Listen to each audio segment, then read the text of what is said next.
அனைவருக்கும் வணக்கம். இப்போ ஈரல் வறுவல் செய்ய போகிறோம். தேவையான பொருள் ஈரல் அனைவருக்கும் வணக்கம். இப்போ ஈரல் வறுவல் செய்ய போகிறோம். தேவையான பொருள் ஈரல்,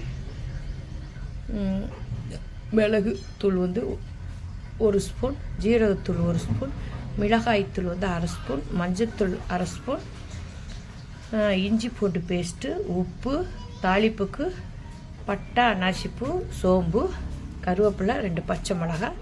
இப்போ தேவையான அளவு எண்ணெய் எடுத்துருக்கோம். இப்போ தாளிப்புக்கு சொல்லுவோம். எதுக்குடி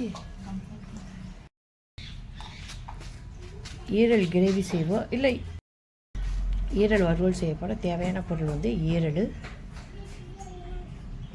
சீரகம் 1 ஸ்பூன், மிளகு 1 ஸ்பூன், மிளகாய்த்தூள் 1/2 ஸ்பூன், மஞ்சத்தூள் 1/2 ஸ்பூன், உப்பு, இஞ்சி பூண்டு பேஸ்ட்டு, தாளிப்புக்கு பட்டை, அன்னாசிப்பூ, சோம்பு, கருவேப்பிலை, 2 பச்சை மிளகாய், எண்ணெய்.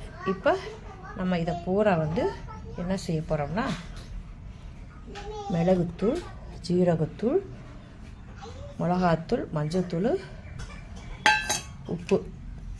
உப்பு, இஞ்சி பூண்டு பேஸ்ட்டு, இதை பூரா போட்டு பிணைஞ்சு ஒரு 1/2 மணி நேரம் வச்சுருவோம். எல்லாத்தையும் மிக்ஸ் பண்ணி ஒரு 1/2 மணி நேரம் வச்சுருவோம்.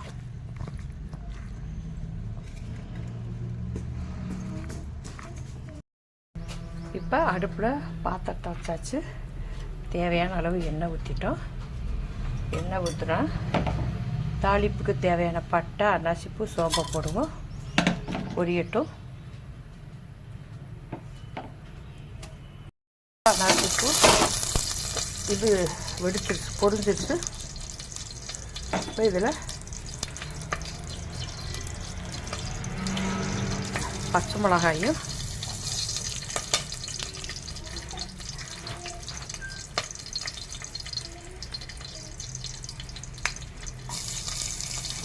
கருவேப்பிலையும் போடுவோம். இப்போ ஈரலை போட்டு குக்கரை மூடிடும். ஈரல் வறுவல் ரெடி ஆயிடுச்சு. நம்ம எடுத்து வேறு பாத்திரத்தில் எடுத்து வச்சுருவோம்.